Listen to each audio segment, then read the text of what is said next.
Si parmi vous, il y a des gens qui ont déjà statué que le Sahara est déjà un État indépendant, et que la race existe, et que le Polisario est le représentant légitime, naturellement, on n'a pas beaucoup de choses à dire.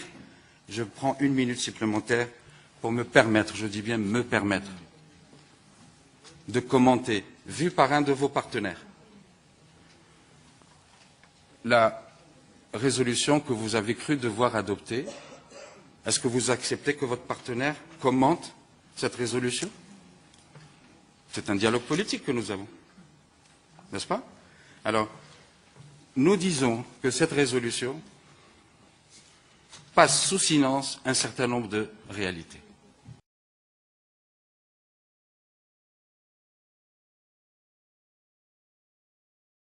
Plusieurs députés ont accepté des pots de vin pour modifier les textes de loi, pour faire voter des amendements.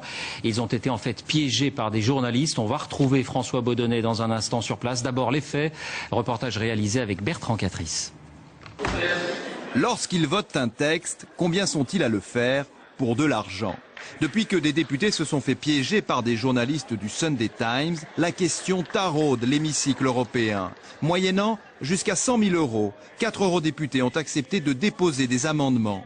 Pour Adrian Séverine, le vice-président des élus socialistes, la vidéo est accablante.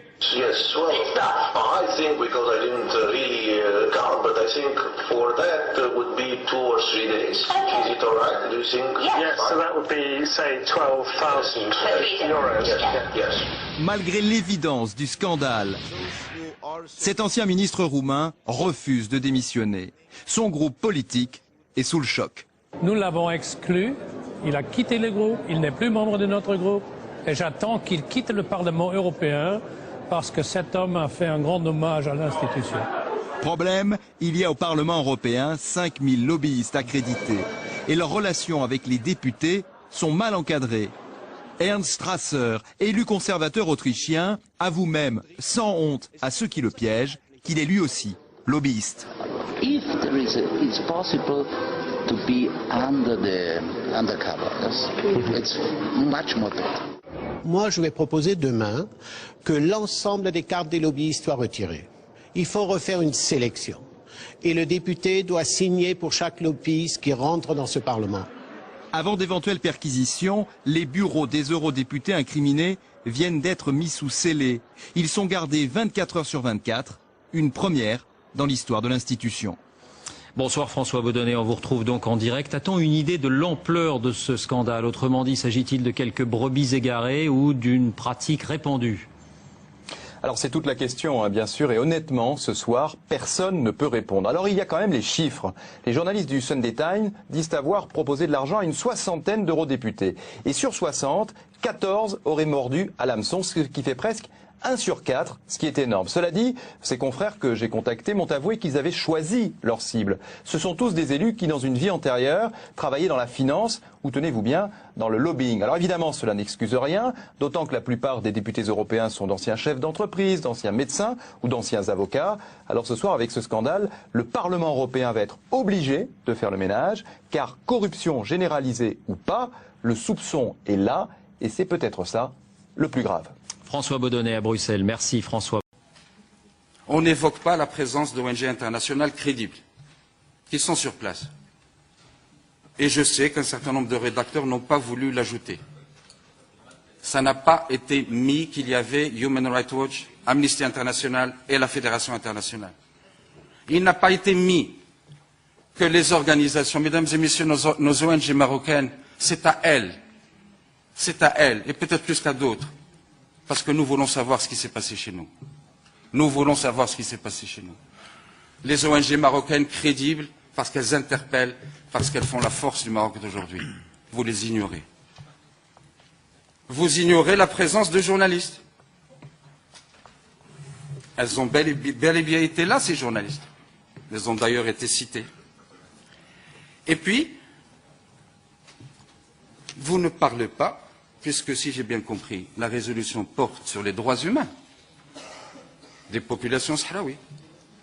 Mais j'aurais voulu, les Marocains auraient voulu, qu'on leur reconnaisse ça, le martyre des enfants, des personnes qui ont démanteler ce camp de manière pacifique.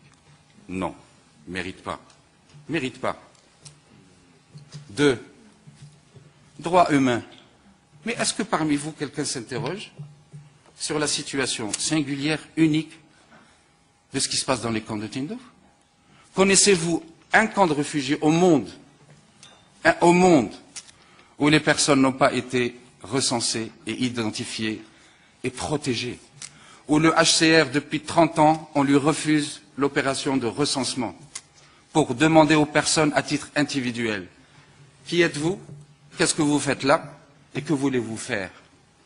Ça n'émeut personne au sein de cette enceinte, à la lumière de la résolution consensuelle qui est sortie. Ça n'émeut personne parce que ça énerve. Parce que ça énerve. Il y a des gens qui ne veulent pas entendre parler d'une situation anormale dans les camps. Quelle est la loi qui s'applique dans ces camps? La loi algérienne ou la loi du Polisario? Pourquoi la personne n'a même pas droit à exister, à être identifiée? Et pourquoi cette pensée unique? Référendum, référendum, référendum.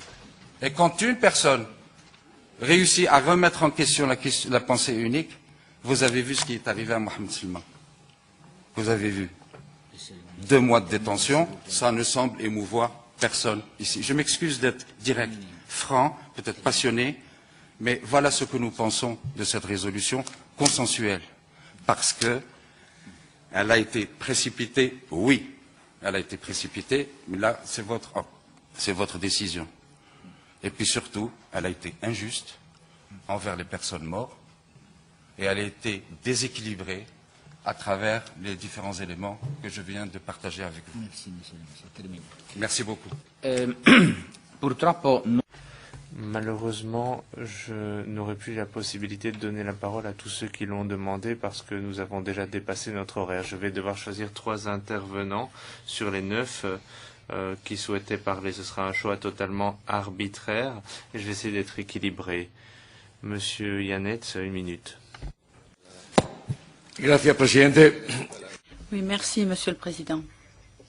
C'est pratiquement impossible en 1 minute d'aborder cette question si complexe et si nuancée. Ceci dit,